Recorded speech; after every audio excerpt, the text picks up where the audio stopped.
আসসালামু আলাইকুম, কেমন আছো সবার? আশা করি সবাই অনেক বেশি ভালো আছো। আজকে আমরা অনেক ইন্টারেস্টিং একটা কোশ্চেন সলভ করব। যদিও আমি এই ক্লাসটা কিন্তু আগেও আপলোড দিছিলাম, যখন আমরা আগে একটা পুরাতন হোয়াইট বোর্ডে যখন ক্লাস করতাম তখনকার এই ভিডিওটা আপলোড দেওয়া হয়েছিল। কিন্তু এখন যেহেতু স্মার্ট বোর্ডে আমরা ক্লাস নেই, তো সেক্ষেত্রে আমরা এখন স্মার্ট বোর্ডে এই কোশ্চেনটা সলভ করব এবং এইটার পরবর্তী ভিডিওতে এই টাইপের আরেকটা ইন্টারেস্টিং ম্যাথ আমরা সলভ করব। তো আগে আসো এই কোশ্চেনটা সলভ করি। তো প্রশ্নটা একটু পড়ি, কি বলছে। বলছে যে সকল চার অঙ্কের জোড় সংখ্যা 0 1 2 3 4 5 দ্বারা লেখা যায় তাদের যোগফল কত? What is the some of all 4 digit even numbers that can be formed using 0 1 2 3 4 and 5? তার মানে সোজা কথায় এই যে 0 থেকে 5 পর্যন্ত যে ডিজিট গুলো আছে, এই অঙ্কগুলো ব্যবহার করে তোমাকে 4 ডিজিট নাম্বার লিখতে হবে এবং সেটা কিন্তু আবার ইভেন নাম্বার বা জোড় সংখ্যা হইতে হবে। তো যতগুলো পসিবল সেগুলো সবগুলো যদি তুমি যোগ করো তাহলে তোমার যোগফলটা কত হবে, এইটাই বের করতে হবে। তো কি করব, কিভাবে সলভ করব? তো অবশ্যই ভিডিওটা পজ করে তুমি তোমার মতো করে চিন্তা করো। যদি আগের ভিডিওটা কখনো দেখে থাকো তাহলে অবশ্যই তোমার পারার কথা, তুমি নিজে একবার ট্রাই করে দেখো। আর না পারলে তুমি এখানে সলিউশনটা বুঝে নিও। তাহলে তুমি ভিডিওটা পজ করে চিন্তা করো, আমি সলিউশনে চলে যাচ্ছি। আচ্ছা, তো এখানে তো অনেক বড় একটা কোশ্চেন, তাই না? যে চার অঙ্কের সংখ্যা হইতে হবে, আবার জোড় সংখ্যা হইতে হবে, আবার সেগুলো 0 থেকে 5 পর্যন্ত, এই অঙ্কগুলোই শুধুমাত্র আমরা ইউজ করতে পারবো। তাহলে সেক্ষেত্রে আমরা ফার্স্টে কোনো যে একটা সংখ্যা যোগ করি, তো কিভাবে যোগ করি এই সিস্টেমগুলো একটু দেখি। এর সবাই আমরা জানি যদিও, বাট ওই সিস্টেমগুলো ইউজ করেই আমরা এই কোশ্চেনটা সলভ করব। আচ্ছা, মনে করো যে এখানে এই কোশ্চেন বাদ দাও। মনে করো তোমাকে আমি বললাম 1 2 আর 3, ঠিক আছে? 1 2 3 এই তিনটা অঙ্ক তুমি ইউজ করে টোটাল কতগুলো সংখ্যা তৈরি করতে পারবা? এটা খুবই সোজা একটা জিনিস। আমরা কি করব, আমরা যত রকম সংখ্যা তৈরি করতে পারি।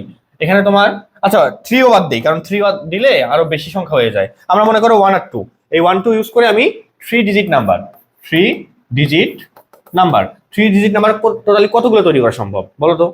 এখন আমরা চাইলে এটা পায়রাখম নীতি বা পিএসপি দিয়ে করতে পারি। 3টা ডিজিটের জন্য 3টা ঘর হবে। আর যেহেতু দুটা করে সংখ্যা আমরা ব্যবহার করতে পারি, তো আমাদের অ্যান্সার আসবে 2 কিউব মানে 8। তার মানে 8টা সংখ্যা আমরা ইউজ করতে পারতাম। আমি এখানে 3 ইউজ করলাম না, কারণ তখন 3 কিউব হয়ে যেত, মানে 27টা সংখ্যা আমাকে লিখতে হতো। এত কষ্ট করে 27টা সংখ্যা লেখা আসলে পসিবল না। তো এই কারণে আমি দুটো সংখ্যা নিলাম, মানে দুটা ডিজিট নিলাম। তো 3 ডিজিট নাম্বার টোটালি তৈরি করা যায় 8টা। এই 8টা সংখ্যা কিন্তু লেখাই যায়। কি হবে? 1 1 1, 1 1 2, 1 2 1, 1 2 2, 2 1 1, 2 1 2, 2 2 1, 2 2 2। সো এই যে দেখো কয়টা সংখ্যা লিখছি, 8টা সংখ্যা লিখছি। তাহলে এই একটা সংখ্যা আমরা এখন যোগ করব। কিভাবে যোগ করব? ম্যানুয়ালি যোগ করব। তো এখানে যদিও বলছে যে ইভেন নাম্বার, বাট ওইটার চিন্তা পরে করি। আগে মনে করো ইভেন আর সব মিলে যতভাবে লেখা যায় সব লিখে ফেললাম। তো এরপরে মনে করো আমরা যোগ করব। তো যোগ করলে আমরা নর্মালি কিভাবে যোগ করি? ফার্স্টে কি করি, এই যে এই লাইনটা অ্যাড করি, তাই না? যোগ করি। তাহলে 1 আর 2 যোগ করলে কত হয়? 1 আর 2 যোগ করলে 3 হয়। এখানেও 1 আর 2 3, এখানেও 1 আর 2 3, এখানে 1 আর 2 3। তাহলে 4বার কিন্তু আসলো। তাহলে 3 যদি 4বার আসে, 3 4 কত হয়? 12। তাহলে আমরা 12-র জন্য 2 নিব, হাতে থাকলো এই যে 1। এই একটা আমরা কি করি, পরেরটা সংখ্যা যোগ করি, তাই না? আচ্ছা, পরেরটা দেখো 1 1। আচ্ছা, এখানেও দেখো 2 আর 1 3, এখানেও 2 আর 1 3, 2 আর 1 3, 2 আর 1 3। এখানেও কিন্তু তোমার 3 × 4 = 12। আর এই হাতের একটা যোগ করে দাও, তাহলে তোমার 13। তাহলে 13 এর জন্য আমরা এখানে 3 লিখবো, আবার কিন্তু হাতে 1 আছে, মানে তুমি নর্মাল যোগ করতেছো আর কিছুই না। তাহলে এখানেও দেখো আমি 2 এর সাথে 1 নিচ্ছি। বারবার 2 এর সাথে 1 কেন নিচ্ছি? কারণ এখানে 1 আর 2 ইউজ করা যাবে, আমি সেটা বলছি জন্য। আমি চাইলে 1 1 এভাবে আলাদা করে যোগ করতে পারতাম, যে 1 আর 1 2 হয়, বাট আমি 2 এর সাথে 1 নিচ্ছি অলওয়েজ, কারণ এই প্রসেসটা তো আমরা সামনে অ্যাপ্লাই করব। তাহলে 2 এর সাথে 1 নাও 3, 2 এর সাথে 1 নাও 3, 2 এর সাথে 1 নাও 3, 2 এর সাথে 1 নাও 3। সো এখানেও সেম, 3 4 12, আর ওই হাতে 1 যোগ করলে 13 হয়। তাহলে এখানে তো তোমার সামনে আর কিছু নাই যে আমার হাতে রাখতে হবে, ডিরেক্ট আমি লিখলাম 13। তাহলে 1332। তো এটা কি, এটার জন্য কি আসতেছে? যোগফল আসতেছে, সামেশন আসতেছে। তাহলে এই যোগফলটাই আমরা এখন কি করব, এই ম্যাথমেটিক্যালি করার চেষ্টা করব। এতক্ষণ তো ম্যানুয়ালি করলাম, সবকিছু তো ম্যানুয়ালি করছি, ম্যাথমেটিক্যালি কিন্তু কিছু করিনি, জাস্ট ম্যানুয়ালি করছি। এখন আমরা কোন একটা লজিক এখানে ক্রিয়েট করার চেষ্টা করব, ওই লজিকটা এখানে অ্যাপ্লাই করে ওই সেম লজিকটা আমরা ইকুয়েশনের জন্য অ্যাপ্লাই করব। আগে লজিকটা বোঝো। এটা কিন্তু তোমার ম্যাথ অলিম্পিয়াডে লিখতে হবে না, যখন তুমি সলভ লিখবা এগুলো কিন্তু লিখতে হবে না, তোমাকে মেইনলি এই কোশ্চেনটা সলভ করতে হবে। বাট আমি তোমাকে অ্যাপ্রোচটা দেখাচ্ছি যে কিভাবে তুমি শুরুটা করতে পারো। একটা ছোট্ট একটা কোশ্চেন তুমি নিজের মতো করে বানিয়ে নিবা, বানিয়ে নিয়ে ওইটা সলভ করবা। ওইটা যদি সলভ করতে পারো, ওই আইডিয়াটা কাজে লাগিয়ে তুমি এই বড় কোশ্চেনটা সলভ করবা, আর কিছুই না। তাহলে এখন আমরা কি করতে পারি? আমরা ফার্স্টে কি করলাম, ম্যানুয়ালি করার সময় আমরা এককের অঙ্কগুলো যতগুলো আছে সব যোগ করছি। সেম ভাবে এইখানেও তুমি এই সেম কাজটাই করবা, এককের অঙ্কটাই যোগ করবা। তো আমরা তো জানি যে এককের অঙ্কে আমরা কি কি ইউজ করতে পারি। এখানে যে টু লিখছি, কেন টু লিখছি? কারণ পিএসপির মধ্যে আমরা জানি যে কোন কোন অপশনগুলো আমি এককের অঙ্ক হিসেবে ইউজ করতে পারি, 1 আর 2। কারণ এগুলো দিয়েই আমাকে সবগুলো সংখ্যা তৈরি করতে হবে। যতগুলো 3 অঙ্কের সংখ্যা থাকবে সেখানে কি থাকবে, 1 আর 2 থাকবে, আর কিছু থাকবে না। তার মানে আমি জানি যে এককের অঙ্কে আমার 1 আর 2 বারবার আসবে। তো আমি যদি এককের অঙ্কের যোগফলগুলো বের করতে চাই, যে যোগফলটা অ্যাকচুয়ালি কত আসবে, তো কি করতে হবে, আমাকে এই 1 আর 2 অ্যাড করতে হবে। কেন অ্যাড করতে হবে? কারণ আমি জানি যে 1 আর 2 বারবার রিপিট আসবে, কারণ এগুলো দিয়েই আমার সংখ্যাগুলো তৈরি হচ্ছে, এবং এককের অঙ্কে আমি 1 আর 2 ইউজ করতে পারি। তার মানে এই সংখ্যাগুলো বারবার আসবে। এখন কতবার রিপিট আসবে এটা আমরা কিভাবে বুঝবো? অ্যাকচুয়ালি এইখানে 1 আর 2 কতবার রিপিট আসবে সেটা ডিপেন্ড করবে এইখানে কতগুলো সংখ্যা তৈরি করতে পারি তার উপরে। এখন বলতে পারো ভাই কিভাবে বুঝলাম এটা? তুমি ভালো করে দেখো, এখানে 1 আর 2, এই যে একটা, এই যে একটা, এই যে একটা, এই যে একটা, কয়টা আসছে? 4টা আসছে, মানে 4 জোড়া আসছে। 1 আর 2 কত আসছে? 4 জোড়া আসছে। তার মানে এখানে আমাদের কি 4 মাল্টিপ্লাই হবে, তাই না? এখন এই 4টা অ্যাকচুয়ালি আসছে কই থেকে? এই যে তুমি দেখো এখানে আর এখানে আমরা কতভাবে সংখ্যা লিখতে পারতেছি তার উপর ডিপেন্ড করে। 2 দুগুণ কত হয়? 4, তাহলে আমরা 4 দিয়ে মাল্টিপ্লাই করতে পারি। এখন বলবা যে ভাইয়া লজিকটা কি অ্যাকচুয়ালি? দেখো লজিকটা দেখো, এখানে আমাদের 11 আছে, এখানেও কিন্তু অ্যাকচুয়ালি 11ই আছে। সো এই একটা 11 এর জন্য তুমি কিন্তু কি পাচ্ছ? 1 আর 2 পাচ্ছ, মানে একবার 1 পাচ্ছ এককের অঙ্কে, একবার 2 পাচ্ছ, তাহলে দুটো সংখ্যা পাচ্ছ। সামনে যে 2 ডিজিট নাম্বার বা 2 অঙ্কের সংখ্যা ওটা কিন্তু 11ই। তো এই 11 এর জন্য তুমি একবার এখানে 1 পাচ্ছ, এই 11 এর জন্য একবার তুমি 2 পাচ্ছ। সো এই দুটো মিলে কি দুটো সংখ্যা হয়ে গেল, তাই না? সেম ভাবে এই 12 এর জন্য তুমি একবার 1 পাচ্ছ, এই 12 এর জন্য কি একবার তুমি 2 পাচ্ছ। সো এইটার জন্য কয়টা সংখ্যা পাইলা তুমি? দুইটা। কিন্তু আমরা কিন্তু হিসাব করতেছি এই সংখ্যাগুলো যে কত হবে সম্ভব। সো এই সংখ্যা হিসাব করলে কিন্তু এখানে একটা হইলো, এখানে একটা হইলো, কেবলমাত্র দুটা পাইলাম। একটা 11 এর জন্য এই 1 2 তো হবে, ওটা তো আমরা আগে যোগ করে নিছি। আর এখানে 12 এর জন্য 1 2 তো হবেই, ওটা তো আমরা এই 1 আর 2 তো আগে যোগ করছি। বাট এখানে কতভাবে সংখ্যা হতে পারতেছে এইটা বের করতেছি। সো এইরকম আছে, 11 আছে, 12 আছে, 21 আছে, আর 22 আছে। তাহলে কয়টা হচ্ছে? 4 ভাবে সম্ভব। মানে 1 এককের অঙ্কে ইউজ করে বা 2 এককের ঘরে ইউজ করে আমরা এই জায়গায় আর এই জায়গায়, মানে দশক আর শতকের ঘরে 10 প্লেস আর 100 প্লেস, এই জায়গায় টোটালি কতভাবে সংখ্যা লিখতে পারতেছি তার উপর ডিপেন্ড করেই কিন্তু এখানে 1 2 বসতেছে। সো এখানে কতভাবে সংখ্যা লেখা যায়? 4 ভাবে। সেটা কি? এই যে বললাম 11 12 21 22। এখন এদের প্রত্যেকের জন্য কয়টা করে সম্ভব? দুটো করে সম্ভব। সো ওই দুটো করে তোমাকে হিসাব করতে হবে না, কারণ আমি অলরেডি 1 + 2 কাউন্ট করে নিছি। তাহলে 11 এর জন্য যে একবার 1 আসতেছে, আবার 11 এর জন্য যে একবার 2 আসতেছে, ওইটা আলাদা করে তোমাকে কাজ করতে হবে না, কারণ 2 + 1 তো আমি লিখেই দিছি। এখন তুমি খালি কাউন্ট করবা যে এখানে কতভাবে সম্ভব। কতভাবে সম্ভব? 4 ভাবে। সেগুলো ম্যানুয়ালি দেখলে 11 12 21 আর 22 ম্যানুয়ালি দেখলে, কিন্তু ম্যাথমেটিক্যালি দেখলে তো এখানে লেখাই আছে কতভাবে আমরা ইউজ করতে পারবো। 2 আর 2, এই 2 আর 2 মাল্টিপ্লাই করলে হয় 4, আমি লিখলাম 4। হিসাব ক্লিয়ার?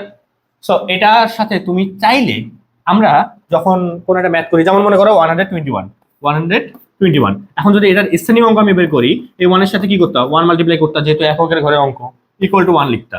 এই 2 এর সাথে কি মাল্টিপ্লাই করতে, 2 × 10 ইকুয়াল টু কত? 20। এই 1 এর সাথে কি মাল্টিপ্লাই করতে, 1 × 100 ইকুয়াল টু কত?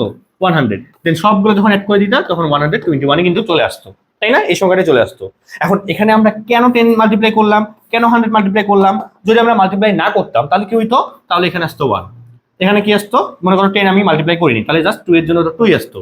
আর এককের তোমার হলো শতকের ঘরে অঙ্কে 100 যদি মাল্টিপ্লাই না করতাম তাহলে কত আসতো? জাস্ট 1 আসতো। তার মানে মিন করতো কি, এটা এককের ঘরে অঙ্ক, এটা দশকের ঘরে অঙ্ক, এটা শতকের ঘরে অঙ্ক। আলাদা করে আমাদের কাহিনী করতে হইতো যে কোনটা এককের ঘরে অঙ্ক, কোনটা দশকের ঘরে অঙ্ক, কাহিনী করতে হইতো না। এই কাহিনীগুলো বাদ দেওয়ার জন্যই কিন্তু আমরা এখানে কি করছি, আমরা এখানে 10 দিয়ে গুণ করতেছি দশকের ঘরের জন্য, আর 100 দিয়ে গুণ করতেছি তোমার হলো শতকের ঘরের জন্য। আবার যদি 1000 থাকে তখন আমরা হাজারের ঘরের জন্য কি করতাম, 1000 দিয়ে গুণ করতাম, যাতে করে এখানে আমাদের দেখো 1 চলে আসছে। এখানে যদি আমি একটু ভালো করে লিখি, এখানে 20, এখানে আসছে তোমার 100, তাই না? তো আমরা যখন এই একটা যখন নামাই দিব তখন এই জায়গায় কিন্তু 0 0 থাকতেছে। আর তুমি যদি এগুলো মাল্টিপ্লাই না করতে তাহলে এরকম আসতো 1 2 1। তো তোমার আলাদা করে ক্যালকুলেশনের ঝামেলা হয়ে যেত, ঠিক আছে? ক্যালকুলেশনের ঝামেলা হতো না। তো সেক্ষেত্রে আমি এখানে ডিরেক্ট 1 লিখতে পারতেছি, এখানে যোগ করে ডিরেক্ট 2 লিখতে পারতেছি, এখানে যোগ করে ডিরেক্ট 1 লিখতে পারতেছি।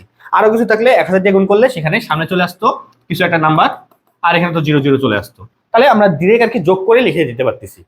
কিন্তু আমি যদি গুণটুম না করি তাহলে আমার জন্য হিসাব করতে হইতো যে এককের ঘরে অঙ্ক কোনটা হবে, দশকের জন্য কোনটা হচ্ছে। আবার যদি হাতে থাকে ও তখন আরেক ভেজাল করে যেতাম, তাই না? সো এই জন্য স্থানীয় অঙ্ক যেভাবে করছো এখানে সেম ভাবে হিসাবটা করবা, তাহলে দেখা যাবে যে তোমার ডিরেক্ট যোগ করলে অ্যান্সার চলে আসবে। তোমাকে আলাদা করে হিসাব রাখতে হবে না যে এককের অঙ্কের যোগফল কত হচ্ছে, দশকের অঙ্কের যোগফল কত হচ্ছে, আলাদা করে এরকম হিসাব রাখতে হচ্ছে না। সো আমরা কি করব, আমরা এই জন্য এককের অঙ্কের যখন কাজটা করলাম, এখানে যেমন হিসাবটা করলাম যে এককের অঙ্কের কি কি বসতে পারে, 1 আর 2 বসতে পারে, সেগুলোর যোগফল নিলাম কিন্তু এককের অঙ্কের এই সংখ্যাগুলো কতবার রিপিট আসবে সামনের সংখ্যাগুলোর উপর ডিপেন্ড করে। তো সামনের সংখ্যাগুলো তোমার কতবার আসতে পারে, 2 × 2 4 লিখলাম। এখন এর সাথে এককের অঙ্ক হিসেবে তুমি 1 মাল্টিপ্লাই করতে পারো। এখন আসলে এটা নেসেসারি না যে তুমি মাল্টিপ্লাই করবাই, না করলে তো সম্ভব, 1 তুমি মাল্টিপ্লাই করো আর না করো হিসাবটা একই আসবে। তো কত হয়, 2 একে 3, 3 4 হয় 12। তার মানে তুমি এই জায়গায় যখন যোগ করছিলাম আমরা কিন্তু 12ই পাইছিলাম, হাতে ছিল 1, ওটা নয় পরের সাথে যোগ করছি, বাট আপাতত 12 মতোই থাক। এখন তুমি দশকের অঙ্কের জন্য চেষ্টা করো। দশকের অঙ্কের জন্য কি হবে বলো তো, দশকের অঙ্কে কি কি ইউজ করতে পারবো, এই দুটো সংখ্যা কি কি ইউজ করতে পারবো, ওই 1 আর 2। তাহলে এখানেও তুমি নিবা কি 1 + 2 ইনটু এইখানে তোমার 1 আর 2 কত ভাবে বসবে এটা কার উপর ডিপেন্ড করবে, এই ফার্স্টের সংখ্যা আর লাস্টের সংখ্যার উপর, মানে শতকের ঘরে অঙ্ক আর এককের ঘরে অঙ্কের উপর, তাই না? এখানে দেখো এই 1 আর 1, এই 1 এই 1, মানে 1 আর 2 নিবা আর কি, 1 এর সাথে 1 না, তো এই 1 এর সাথে মনে করো 2 নিবা, সো এই 1 আর 2। এখন এর আশেপাশে মানে ফার্স্ট আর লাস্ট নাম্বার গুলো দেখো, এখানে 1 এখানে 1 মানে 11 হচ্ছে, এখানে 1 এখানে 1 মানে 11 হচ্ছে। সো দুটো 11 এর জন্য একবার 1 পাচ্ছ একবার 2 পাচ্ছ। সো 1 আর 2 তো এক করে নিছি, জাস্ট 11টা কাউন্ট করবো আমরা। সো এরকম করে সেম ভাবে দেখবা যে চারটা সংখ্যাই পসিবল। কিভাবে বুঝলাম, কারণ এটা ডিপেন্ড করতেছে কার উপর, এটার উপর আর এটার উপর, মানে এটা কতবার রিপিট আসবে, এই 1 আর 2 কতবার রিপিট আসবে এটার উপর আর এটার উপর ডিপেন্ড করতেছে, মানে ওটা বাদে বাকিগুলোর উপর ডিপেন্ড করবে। তাহলে 2 আর 2 মাল্টিপ্লাই করলে 4 হয়। এখন যেহেতু এটা দশকের ঘরে অঙ্ক, এর যোগফল করতেছি আমরা, তাই 10 দিয়ে মাল্টিপ্লাই করবো। আর যদি না করতাম ওই যে হিসাব রাখা লাগতো, এককের ঘরের জন্য আসছে 12, দশকের জন্য কত আসবে, এগুলো আলাদা ভেজালে কোনো দরকার নেই। ঠিক আছে, তুমি ডিরেক্ট 10 দিয়ে গুণ করবা, তাহলে এককের ঘরের স্পেসটা খালি হয়ে যাবে, যেটা আমরা অলরেডি দেখছি। তাহলে এটা কত হয়, তাহলে 2 একে 3, 3 4 12 মানে 120 আসতেছে। এই যে দেখো এখন তুমি যখন যোগ করতো না, তাহলে কি আসতো 12 আর এখানে 120 হইতো, তাহলে এই যে 2 এর জন্য কিন্তু 2 নামি যাইতো, 2 এর জন্য 2 নামি যাইতো। এখন 2 আর 1 যোগ করলে 3, দেখো তো এখানে 3 আসতেছে না। আর তুমি যদি না করতে তাহলে এরকম হইতো, এখানেও 12 আসতো এখানেও 12 আসতো, তোমাকে আলাদা করে একটু ভাবতে হইতো যে এককের অঙ্ক হিসেবে আসছে 12, এখন এখানে আবার দশকের অঙ্কের যোগফল আসছে 12, তাহলে কি করতে হবে, এই আলাদা কাহিনী হবে। এখানে তোমার 2 নিতে হবে, আবার এই হাতে থাকলো 1, এটা আবার এর সাথে 1 করতে হবে, করে কত হবে 13, 13 3 হাতে থাকলো আবার 1, মানে এত ভেজালে কোনো যাওয়ার আমি প্রয়োজনীয় মনে করি না। ঠিক আছে, এই ভেজালগুলোতে যাবা না কখনো, এত কষ্ট করবো কেন, টাইম আছে এত কষ্ট করার। সো এখন আমরা লাস্ট পার্ট যেটা শতকের ঘরে অঙ্ক বের করবো। সিমিলারলি 1 + 2 আসবে, কারণ এখানে আমরা 1 আর 2 ইউজ করতে পারবো, কার উপর ডিপেন্ড করবে, এটা এটার উপর ডিপেন্ড করবে, ওই একই কথা 4 আসবে। আর এটা যেহেতু শতকের ঘরে অঙ্ক 100 দিয়ে মাল্টিপ্লাই হবে, তাহলে 3 4 12, এখানে আসবে 1200। সবগুলো এক করে দাও তো, যোগ করে দাও কত হয়, সবগুলো যোগ করো, এটা ছাড়া তুমি অন্য কিছু পাবা না, এটাই আসবে। তাহলে এই ক্যালকুলেশনটা ইজি না, সুবিধা না? সো আমরা এই ছোট্ট ম্যাথটা যেভাবে করলাম, বড় ম্যাথটাও এখন তাড়াতাড়ি করে সেভাবেই করে ফেলবো। এই বড় ম্যাথ করতে কিন্তু এখন আর টাইম লাগবে না, তুমি যদি জাস্ট সিস্টেমটা বুঝে দাও, প্রসেসটা বুঝে দাও, তোমার আর ম্যাথ করতে কোনো টাইম লাগবে না। এতক্ষণ তো জাস্ট দেখাইলাম হলো একটা সিম্পল ম্যাথ। এখন আসো, আমাদের এই কোশ্চেনে তো কিছু শর্ত দিয়ে দিছে যে অবশ্যই ইভেন নাম্বার মানে জোড় সংখ্যা হইতে হবে, আর 0 থেকে 5 পর্যন্ত ইউজ করতে হবে। তো এই জায়গায় দেখো ম্যাথটা করলে আরো ক্লিয়ার হয়ে যাবা জিনিসটা। তো আমাদের যে 4 ডিজিট নাম্বার আমাদের তো হিসাব করতে হবে, তাই না? 4 ডিজিট নাম্বার, আচ্ছা 4 ডিজিট নাম্বার বুঝলাম, সবই ঠিক আছে। এখন ইভেন নাম্বার বলছে, তাহলে তুমি বলো যে এখানে কি কি ইউজ করতে পারবা, অবশ্যই 0 ইউজ করতে পারবা, অথবা 2 অথবা 4, এর বাইরে কি কিছু ইউজ করতে পারবা, আর কিছু আছে না? ইভেন নাম্বারের জন্য লাস্টে ইভেন নাম্বারই হইতে হবে। এখন এই জায়গায় কি ইউজ করতে পারবো বলো, আমরা সব সময় মনে রাখবো যখনই এই টাইপের ম্যাথ দিবে 0 থাকলে তুমি জানো 4 ডিজিট নাম্বারের সামনে কখনোই 0 ইউজ করতে পারবা না। তার মানে এখানে 1 থেকে 5 পর্যন্ত এই সংখ্যাগুলো ইউজ করতে পারবা, 0 ইউজ করলে কিন্তু সেটা 3 ডিজিট নাম্বার হয়ে যাবে। আচ্ছা এখন মাঝখানে তুমি আসলে 0 থেকে 5 পর্যন্ত 6টা সংখ্যা আছে, সেগুলো ইউজ করতে পারো, কোনো প্রবলেম নাই। এই জায়গায় তো তুমি 0 থেকে 6টা সংখ্যা ইউজ করতে পারো, কোনো প্রবলেম নাই, এখানে কোনো সমস্যা নেই। শুধু খেয়াল রাখতে হবে ফার্স্টের সংখ্যা আর লাস্টের সংখ্যা, যেহেতু ইভেন নাম্বার বলছে তো 0 to 4, অড নাম্বার বললে 1 3 5 আমরা ইউজ করতে পারতাম। আচ্ছা সেম ভাবে একটু আগে যেভাবে ম্যাথ করলা ওইভাবে করো, যে এককের অঙ্কের জন্য কি করবো, এককের অঙ্কের যোগফল। আচ্ছা আমি জাস্ট একক লিখি, ঠিক আছে, এত বড় করে লেখার প্রয়োজন নেই, তোমরা তো বুঝে যাবা। তাহলে এককের অঙ্কের জন্য যোগফল বের করবো। তো এককের অঙ্ক আমরা কি কি বসাতে পারি, সেই সংখ্যাগুলো নিতে হবে 0 to 4। আচ্ছা এখানে আমি লিখে দিই যে টোটাল কতগুলো সংখ্যা হবে, যেহেতু এখানে 1 থেকে 5 পর্যন্ত 5টা সংখ্যা আছে, তার মানে আমরা এখানে 5টা সংখ্যা বসাতে পারি। এখানে 0 থেকে 5 পর্যন্ত 6টা সংখ্যা আছে, আমরা এখানে 6টা সংখ্যা বসাতে পারি। এখানে তো সেম 6টা সংখ্যা বসাতে পারি 0 থেকে 5 পর্যন্ত, আর এখানে আমরা 3টা সংখ্যা বসাতে পারি। সেগুলো মাল্টিপ্লাই করলে টোটালি কতগুলো সংখ্যা হয় সেটা হইতে পারে, ওটা আমাদের দরকার নাই যে কতগুলো সংখ্যা হবে টোটাল, ওটার কোনো কাজ নাই। আচ্ছা, এককের অঙ্ক হিসেবে এখন চিন্তা করো, এককের অঙ্ক আমরা কি ইউজ করতে পারি 0 2 আর 4, তার মানে এগুলো অ্যাড হবে 0 + 2 + 4, তাই না? এখন এই জিনিসটা কতবার রিপিট আসবে কার উপর ডিপেন্ড করবে, বাকি সংখ্যাগুলোর উপর। তাহলে এই জায়গায় কতবার 0 2 4 বারবার রিপিট আসবে কার উপর ডিপেন্ড করবে, এই যে এটা এটা আর এটার উপরে, মানে দশক শতক আর হাজারে ঘরের উপর। তাহলে ওখানে কতভাবে আমরা সংখ্যা তৈরি করতে পারি ওটা তো অলরেডি আমি লিখে দিছি, 5 × 6 × 6 এইটা। আর যেহেতু এককের অঙ্ক তাই আমি মাল্টিপ্লাই করলাম 1 দিয়ে, এটা না করলেও চলে। সো এটা করলে তোমার রেজাল্ট কি আসবে আমি ডিরেক্ট লিখে দিচ্ছি, আমার করা আছে, তোমরা বাসায় ক্যালকুলেশন করবা, আর যদি ক্যালকুলেশনের কথা ভুল পাও ঠিক করে নিবা, সমস্যা কই। তাহলে এখানে আসবে তোমার 1080, ঠিক আছে, এখানে আসবে 1080, খুব ভালো কথা, শেষ। এখন আসো দশকের জন্য, দশকের ঘরের জন্য বা 10 প্লেসের জন্য আমরা কি ইউজ করতে পারি 0 থেকে 5 পর্যন্ত। তার মানে এখানে কি হবে 0 + 1 + 2 + 3 + 4 + 5, এই জিনিসগুলো যেহেতু আমরা ইউজ করতে পারি তার মানে এগুলোই বারবার রিপিট আসবে, তাই আমি ওইগুলো যোগ করে নিলাম। তো দশকের ঘরে যোগ করার জন্য আমি এগুলো যোগ করলাম। এখন এই যে 6টা সংখ্যা মানে 0 থেকে 5 পর্যন্ত এগুলো কতবার রিপিট আসবে কার উপর ডিপেন্ড করবে, এই দশকের সংখ্যাটা বাদ দিয়ে বাকি যে ঘরগুলো আছে তাদের উপর। তাহলে কি হবে 5 6 আর 3 মাল্টিপ্লাই করলে যা হবে যতভাবে আর কি বাকি সংখ্যাগুলো বসানো যায় তার উপর ডিপেন্ড করবে। তাহলে ইনটু, তাহলে 5 × 6 × 3, দশকের ঘর বাদ দিয়ে বাকি যে সংখ্যাগুলো আছে তারা কতভাবে বসতে পারে তার উপর ডিপেন্ড করবে। তাহলে 5 × 6 × 3 ইনটু, যেহেতু এটা দশকের ঘরের অঙ্ক তাই তুমি 10 দিয়ে মাল্টিপ্লাই করবা, তাহলে তোমার হিসাবে সুবিধা হবে। সো এটা করলে কত আসবে 13500, 13500 লাস্টলি। আচ্ছা লাস্ট না আরো একটা আছে, তো শতকের ঘরের জন্য কি হবে বলো, সেম ওই সেম একই 0 থেকে 5, তাহলে 0 + 1 + 2 + 3 + 4 + 5। আচ্ছা তুমি চাইলে এখানে ডিরেক্ট কিন্তু যোগফলটা লিখতে পারো, ঠিক আছে, আমি জাস্ট তোমাদের বোঝানোর জন্য এত ভেঙে ভেঙে লিখতেছি। এখানে কি হবে ওই সেমই হবে, এই যে শতকের জন্য শতকের ঘরটা বাদ যাবে বাকিগুলোর উপর ডিপেন্ড করবে। তাহলে 5 × 6 × 3 মানে আগেরটাই আসবে 5 × 6 × 3, এখানে জাস্ট কি হবে 100 দিয়ে মাল্টিপ্লাই হবে, জাস্ট এখানে কি একটা শূন্য জাস্ট বেড়ে যাবে যেহেতু 100 দিয়ে মাল্টিপ্লাই করতেছি, 13500 আর একটা 0 চলে আসবে। এখন আমাদের লাস্ট এটা কি হাজারের ঘরের জন্য, তাই না? তাহলে শতকের পর হাজার, তাহলে হাজারের জন্য কি হচ্ছে 100 প্লেসের জন্য কি হচ্ছে, তাহলে এখানে আমরা 1 থেকে 5 পর্যন্ত ইউজ করতে পারি। তাহলে 1 + 2 + 3 + 4 + 5, এর সাথে কি মাল্টিপ্লাই হবে, এই সংখ্যাটা কতবার রিপিট আসবে, মানে এখানে যে 1 থেকে 5 পর্যন্ত প্রত্যেকটা সংখ্যা কতবার রিপিট আসবে বাকি যে সংখ্যাগুলো আছে তাদের উপর। তাহলে এই 5 বাদ দিয়ে 6 × 6 × 3, তাহলে 6 × 6 × 3 ইনটু কি করবা, যেহেতু এটা হাজারের ঘরের অঙ্ক তাহলে 1000 দিয়ে গুণ করবা, তাহলে এটা আসবে তোমার 162 4টা 0, 162 4টা 0। এখন তোমার কাজ কি এগুলো জাস্ট যোগ করে দিবা, জাস্ট যোগ করে দিবা, কারণ আমরা এককের ঘরে যোগফল পাইছি, দশক পাইছি, শতক, হাজার পাইছি, জাস্ট কি যোগ করে দিবা। তো যোগ করলে তোমার লাস্টলি আসবে 1769580, ঠিক আছে 580। সো এটাই তোমার অ্যান্সার, যোগফল বের করলা। এখন যদি যোগফলকে কোনো কিছু দিয়ে ভাগ করতে বলে, গুণ করতে বলে, বিয়োগ করতে বলে, যা বলে বলুক সমস্যা নাই, তুমি সেই কাজটা করতে পারবা। বাট যোগফল যদি চাই তোমাকে তো যোগফলটা এনে দিতে হবে। সো আশা করি এই কোশ্চেনটা বুঝতে পারছো। আমরা এর পরের ভিডিওতে এই টাইপের একটা ইন্টারেস্টিং কোশ্চেন সলভ করব, বাট যদি এরকম না একটু অন্যরকম, বাট এই প্রসেসগুলো আমরা অ্যাপ্লাই করতে পারি। সো পরের ভিডিওতে তাহলে দেখা হচ্ছে, আজকে এই পর্যন্তই, আল্লাহ হাফেজ।